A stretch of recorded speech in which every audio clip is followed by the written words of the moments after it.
नमस्कार। India speaks daily में आपका स्वागत है। मैं हूं संदीप देव। भारत कहने को एक लोकतंत्र है। भारत कहने को एक सेक्युलर लोकतंत्र है।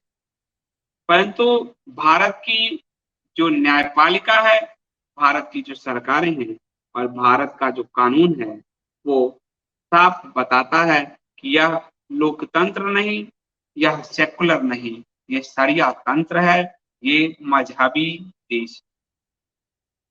इतना तीखा मैं इसलिए बोल रहा हूं कि भारत की अदालतें बार-बार अपने निर्णय में इस्लामिक कुरान का, इस्लामिक हदीस का, इस्लामिक शरिया का हवाला दे रही हैं।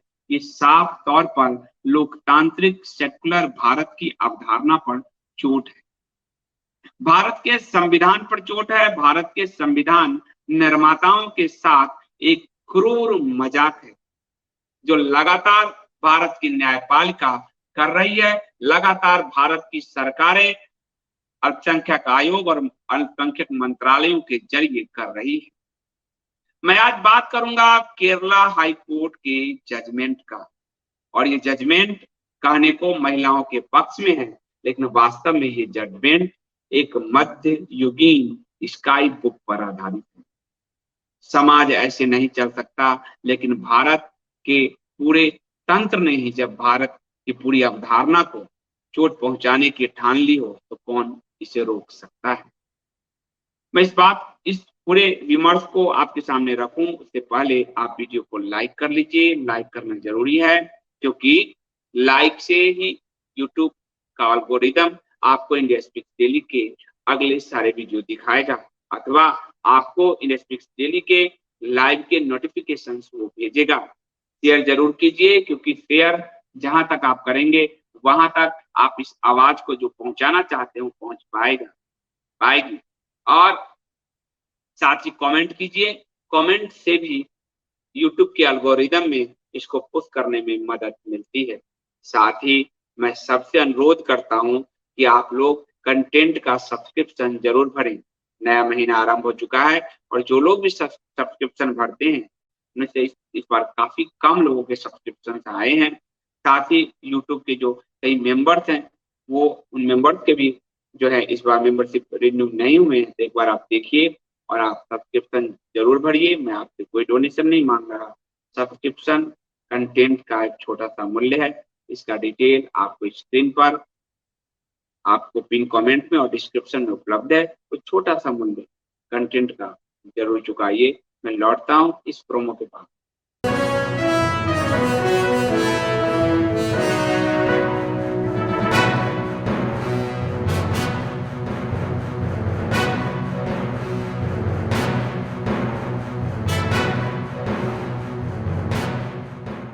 केरला हाईकोर्ट का एक जजमेंट आया है इस्लाम के खुला प्रक्रिया को लेकर। मुस्लिम महिलाएं जो है खुला प्रक्रिया के जरिए बगैर अपने पति की सहमति के तलाक ले सकती हैं। यानी कि भारत में ये जो कानून है, वो जिस तरह से मजहबी कानून चल रहा है, उसमें शरिया का हवाला कोर्ट दे रही है। केरल हाई कोर्ट ने अपने अप्रैल 2021 के फैसले को दोहराते हुए ये कहा कि कोर्ट में खुला के संबंध में एक जो है पुनर्विचार याचिका जो दायर की गई थी, उसकी आवश्यकता नहीं है।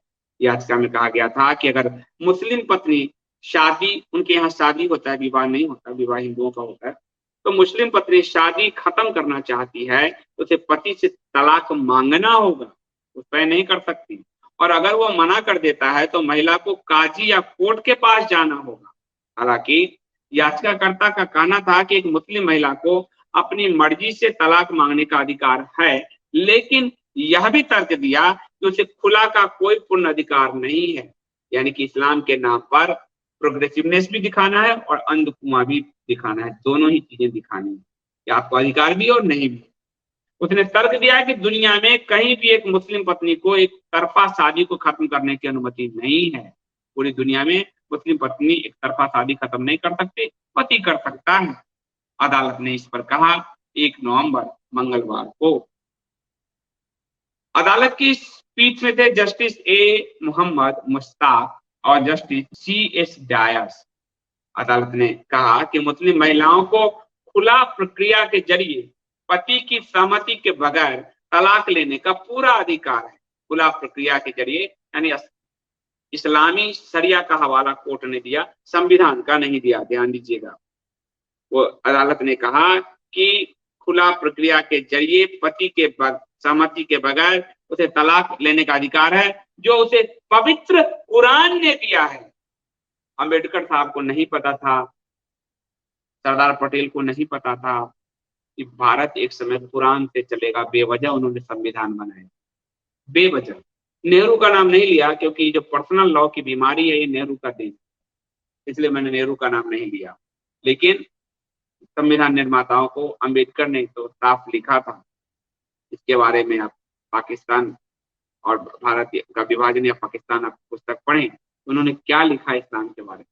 लेकिन अंबेडकर की मूर्तियां लगाने वाले लोग, न्यायपालिका अंबेडकर की मूर्ति को माला पहनाने वाले लोग, अंबेडकर द्वारा रचित कहिए या रचित तो क्या कहेंगे, पूरा संविधान किसने बनाया था, उस संविधान को ही माला पहना दिया, यानी उसकी आहुति दे दी हमारी न्यायपालिका ने, हमारी सरकारों ने।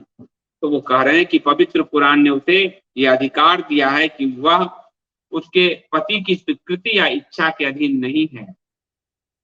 बेंच ने कहा कि अगर पति खुला से इनकार करता है तो मुस्लिम महिला को अदालत का दरवाजा खटखटाने का की बिल्कुल जरूरत नहीं है, क्योंकि उसका अधिकार इस्लामिक कानून में स्वीकार किया गया है।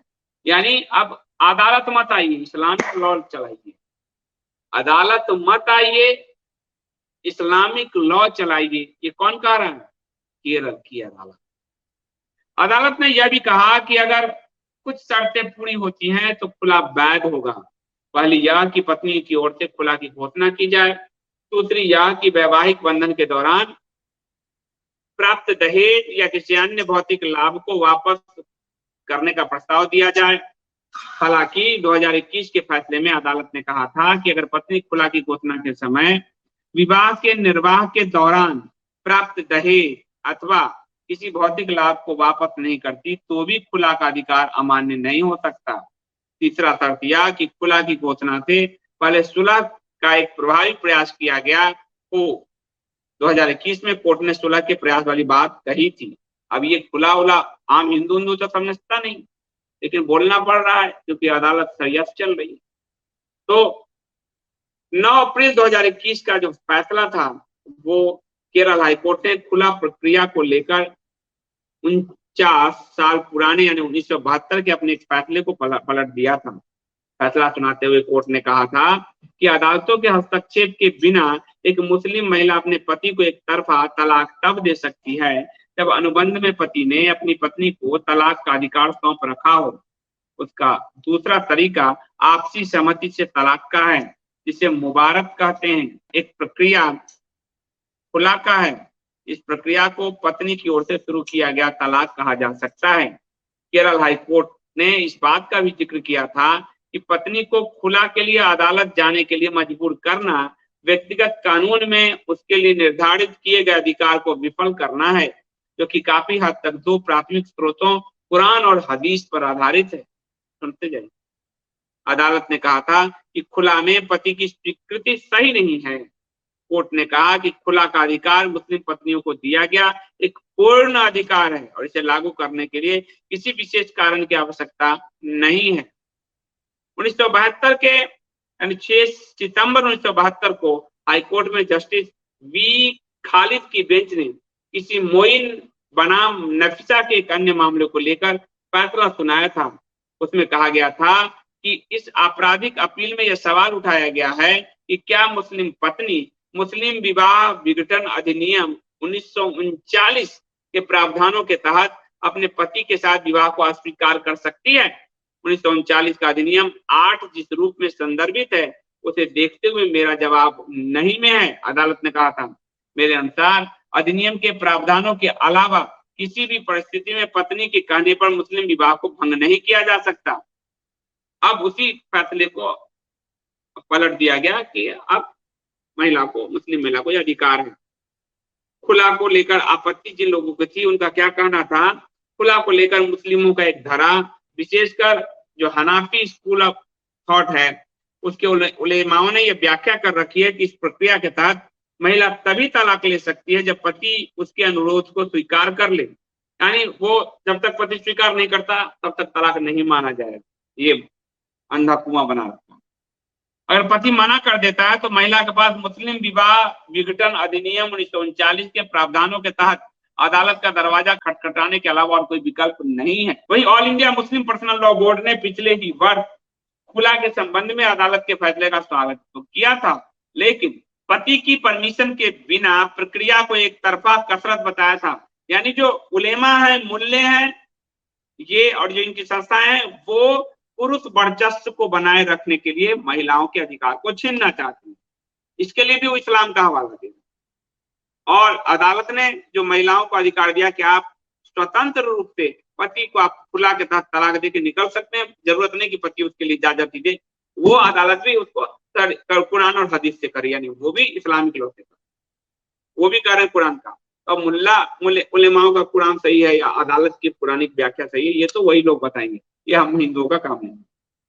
अदालत ने कहा था कि कुरान एक मुस्लिम पत्नी को एक प्रक्रिया निर्धारित किए बिना उसकी शादी को रद्द करने के लिए खुला का अधिकार देता है। इस सब में जो एक आम नागरिक के नाते, एक भारत के स्वतंत्र नागरिक के नाते मुझे जो चोट लगी है वो चोट ये लगी है कि भारत की आत्मा मरती जा रही है, भारत का संविधान को गाड़ दिया गया है और भारत की सेकुलरिज्म, संप्रभुता, लोकतंत्र को रौंद दिया गया है सिर्फ मजहबी तुष्टिकरण तृप्तिकरण में। वो अदालतें हो, वो सरकारें हो, वो सारी व्यवस्था हो, सब कुछ एक तरफा मुस्लिमों के लिए इस देश में चल रही है और ये साफ दिख रहा है। आज के लिए इतना ही, बहुत बहुत धन्यवाद। मिलता हूँ कल मैं दोपहर 3 या रात्रि 9 बजे। तब तक के लिए मुझे अनुमति दीजिए। बहुत बहुत धन्यवाद।